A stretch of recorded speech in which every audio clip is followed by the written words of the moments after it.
Magandang umaga mga kapatid, nandito po ako ngayon sa Bicol, dito sa Daet, Camarines Norte. At ayan, ito po ang tawag po namin dito ay dapugan. Yan po yung nilulutuan namin noon na kahoy po ang gamit sa pagpapalinga. So yan po yung ginagamit pa din ngayon ng isa sa mga kapatid ko.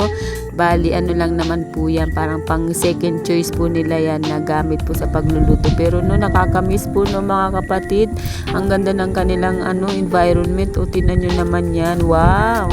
So nakaka-relate po ba kayo kung paano po kayo magluto sa probinsya nyo? At eto nga po yung aming tanghalian kanina. Yan ang aming ulam kanina, yung talbos ng kamote. So yan yung pinitas namin kaninang tanghali para gulayin po at ginataan po namin yung kanina. Kaya ayan guys, napakasarap ng aming ulam. Grabe, nakakamiss.